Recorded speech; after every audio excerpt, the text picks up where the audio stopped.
ډېر محترم د پښتون قوم ډېر غیرتمن مشر ډېر بلند اواز ایکسپلیټر مشتاق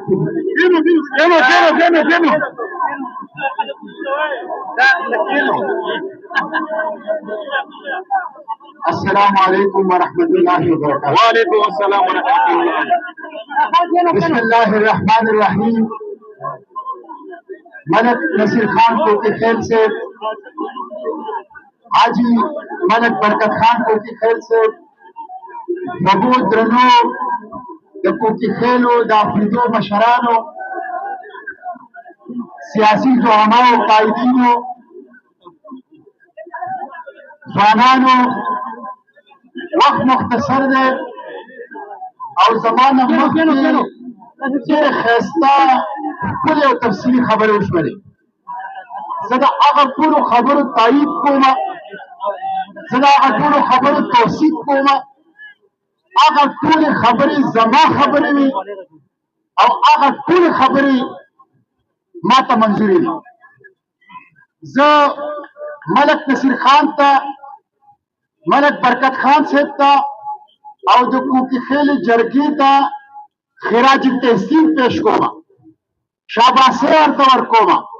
دا جرأتمند دي، دا بهادر دي، دا غیرتمند دي، دا په خپله خاوره نن کام کوي، دا په خپل کام نن کام کوي او دا د ظالم او د جابر خلاف په میدان کې ولاړ خلک دی.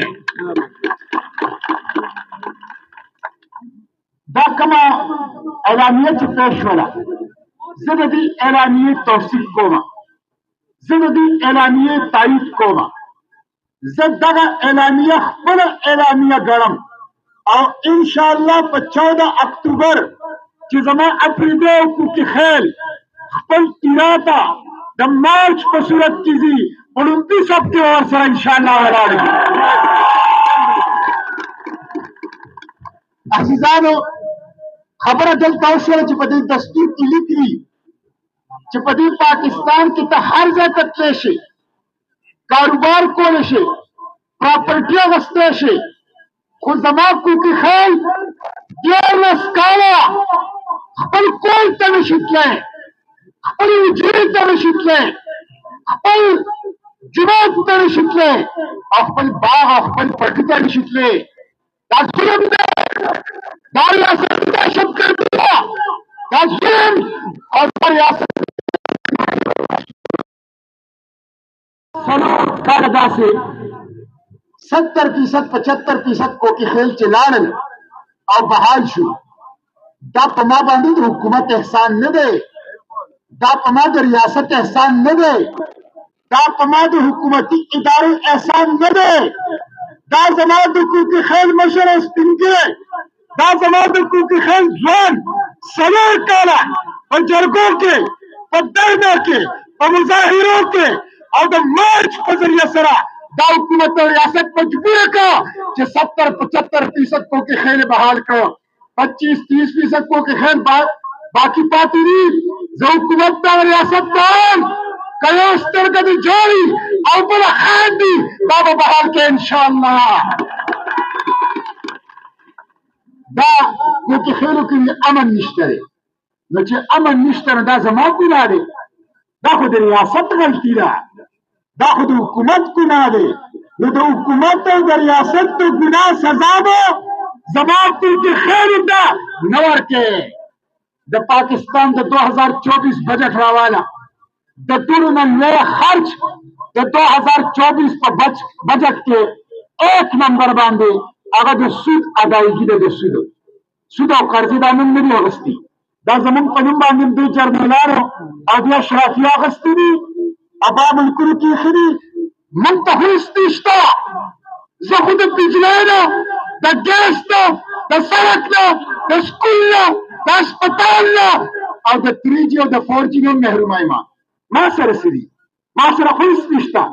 زه خو ځنګل کې، زه خو د ګټې په دور کې، زه خو په سټون ایج کې د ریاست او د حکومت د لاسه دا ژوند تېرومه. په 1 نمبر باندې خرچ دا د سود ادایګي ده او 2 نمبر باندې غټ خرچ دا په بجټ کې څه دی؟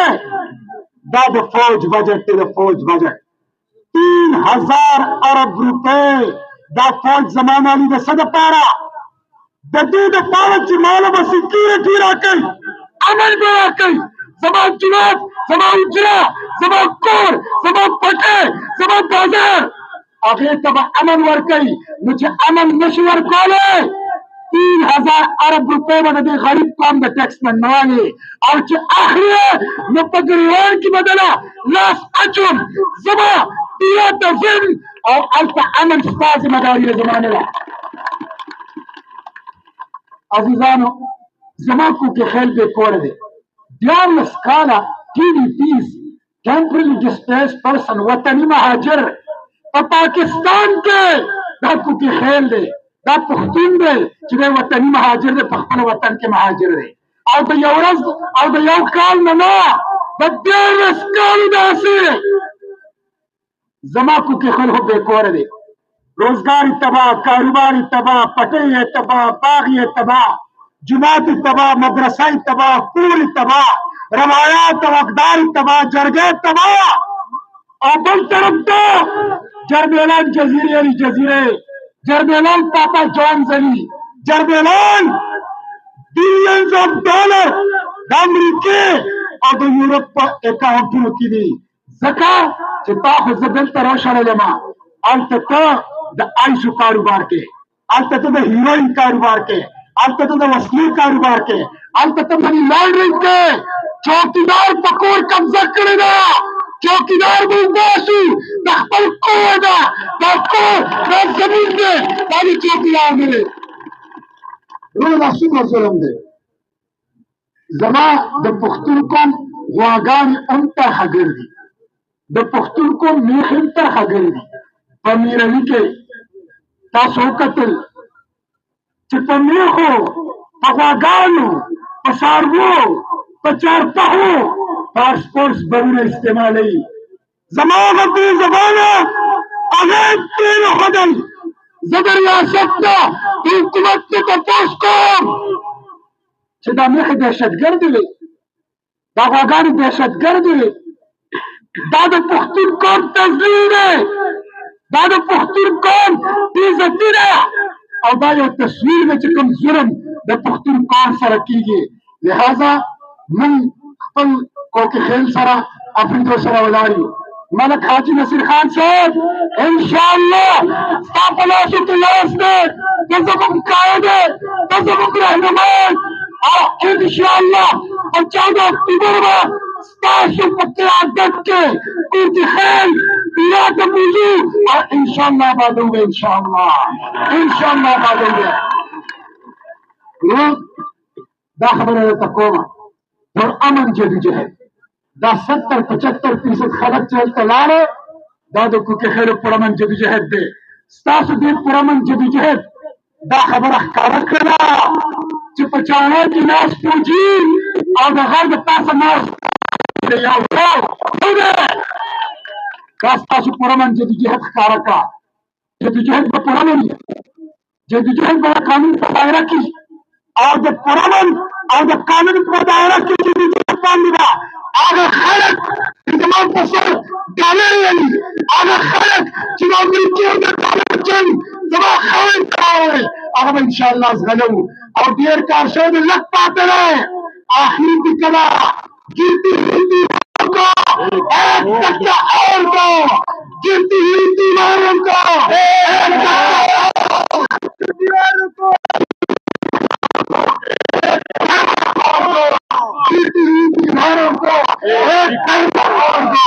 انشاءاللہ آخری خبر ہے دا د پی ټی ایم د منظور په قیادت کې چې کومه جرګه ده او په هغې چې کومه دهشتګردي شوې ده په هغې زموږ زړونه زخمیان دي دا د پښتون په عقدارو په روایاتو باندې حمله ده او زه حیران دا یم چې هغه څه کول هغه درنه نه کوي پی ټی ایم مظاهره نه کوي پی ټی ایم ساعت نه بندوي پی ټی ایم په شخړه کې جرګه کوي او جرګه څه ته وایي گفتگو ته وایي مذاکرات ته وایي باتچیت ته وایي ډایلاګ ته وایي خبرې اترې ته وایي بحث مباحثې ته وایي دې ته جرګه وایي. نو زه د حکومت او د ریاست ته تپوس کوم ته مې ډایلاګ ته گفتگو ته باتچیت ته مذاکراتو ته بحث مباحثې ته هم نه پرېږدې. زما په دې حکومت او په دې وطن کې ته دا حیثیت هم نه مني. یو طرف ته کچې کې ډاکو وي چا په 20 روپۍ په میاشت ویلي د خلکو نه. پنجاب او سندھ کچې کې ډاکو محفوظ دي او زما جرګه محفوظه نه ده. کچې کې ډاکو خلاف اپریشن نه کېږي، پولیس اکشن نه کېږي او په منظور خان باندې او په پی ټي ایم باندې او د هغه په قومي عدالت باندې او د هغه په پرامن قومي جرګه باندې پولیس اکشن کېږي. دې ته وایي حکومتي دهشتګردي او دې ته وایي ریاستي دهشتګردي.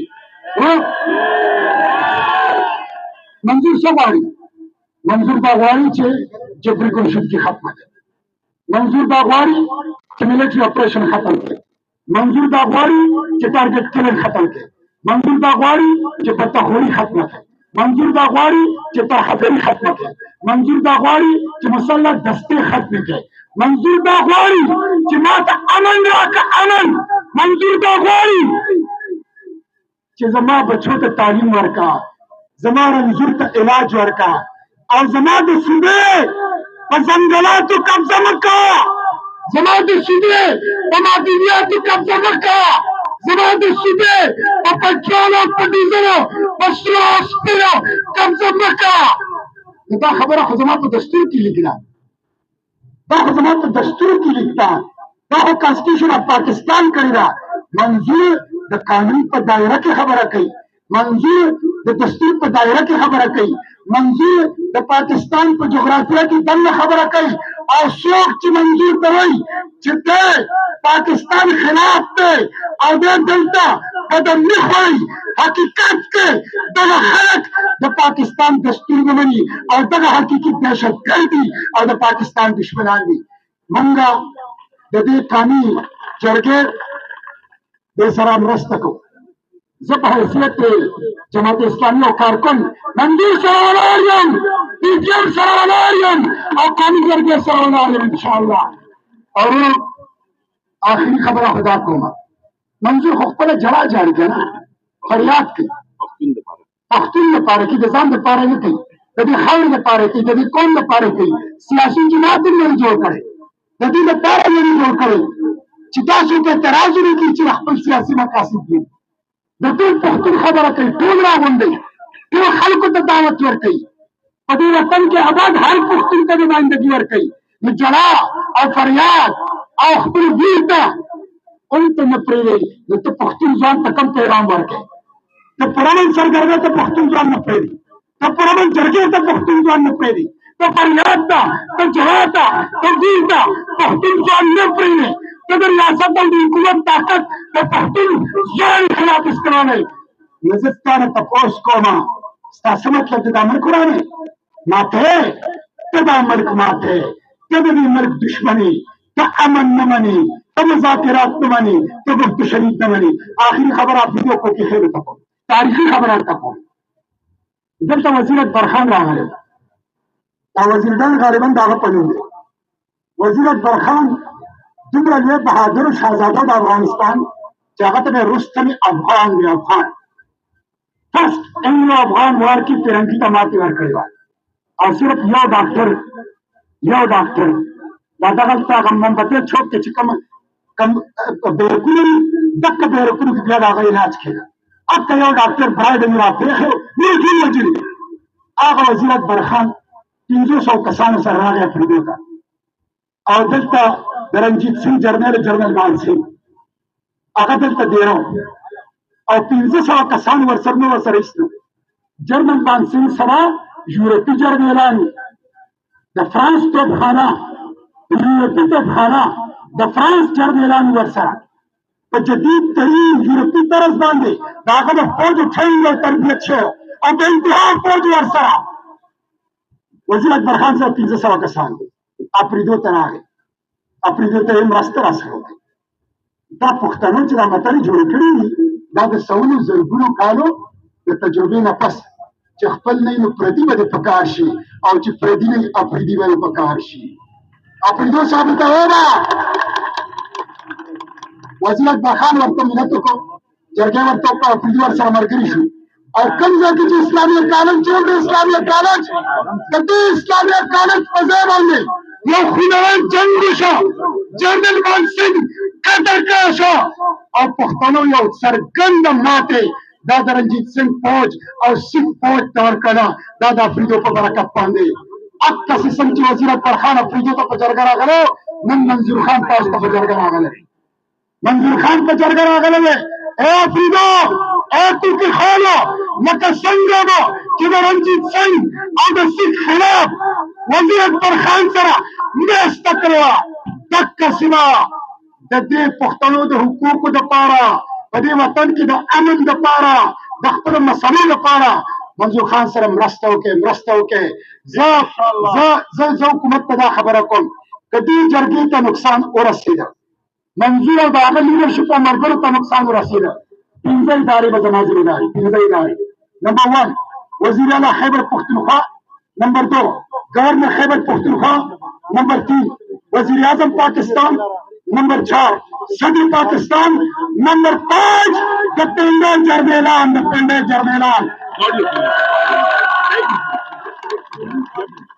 نن دې ته وایو دا ډرامې خلکو پېژندلې دي. زه هغه ورځ لکي مراد پولیس راوغوښتمه، ما ته لکي مراد پولیس وې وایي موږ موټرسایکل راوړي وي، دې رانه پوهېږي چې دا خو زمونږ د سړي دی. موږ سوی راوړي تر خبرې وایي دې رانه پوهېږي چې دا خو زمونږ رهبر دی. پولیس اعلان کړو، پولیسو دا ډرامې خلکو پېژندلې دي. زما په وطن کې بدلني د سکیورټي فورسز او د حکومت او د ریاست د مقاصدو په وجه ده، د ډالرو د پاره ده. موږ دا نه منو انشاءالله. جرګه به هم کامیابوو او په 14 مارچ به انشاءالله پیرو ته د کوکي خیلو مارچ، په 14 اکتوبر به پیرو ته د کوکي خیلو مارچ انشاءالله کامیابوو. پښتانه زنده باد، افریدي زنده باد، کوکي خیل زنده باد.